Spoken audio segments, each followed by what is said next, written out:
Omar al-Bashir, Sudanese president for 30 years until Wednesday, has been arrested, Defense Minister Awad Mohammed Ahmed Ibn Auf has confirmed.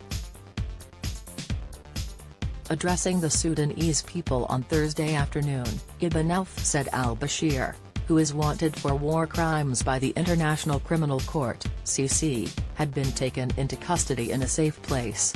He also announced a state of emergency for 3 months and a transitional period of 2 years, as well as a national ceasefire and the immediate release of all political prisoners. Despite all the suffering, despite all the lies, despite all the false promises, the Sudanese were patient, the Sudanese were tolerant, the Sudanese were generous, he said.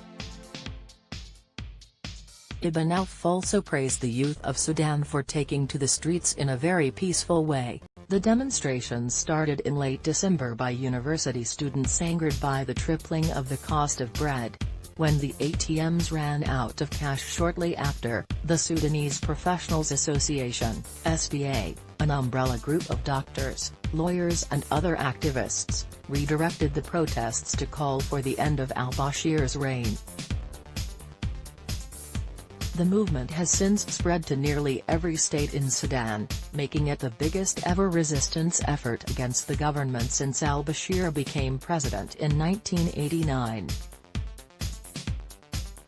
As the number of protesters multiplied, state-led security forces ed down on the civilians, firing tear gas during rallies, beating demonstrators in the streets, arresting them indiscriminately, and sometimes killing them. More than 65 people have died since the protests began.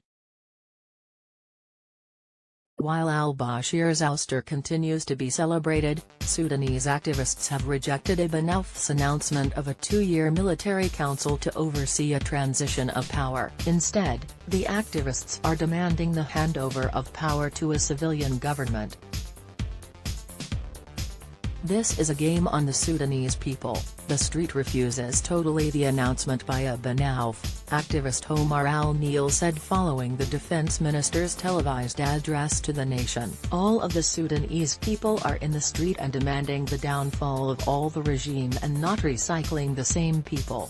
The SPA has called on citizens across the capital and regions around the country to converge on the army headquarters for more protests.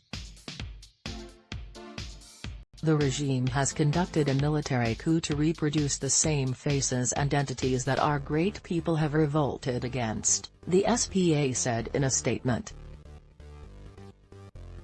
A former military commander, al-Bashir came into power after leading a bloodless coup in 1989. The ICC charged the 75-year-old in 2009 and 2010 with crimes against humanity, war crimes, and genocide in Darfur, where between 200,000 and 300,000 people were killed and at least 2.7 million others were displaced.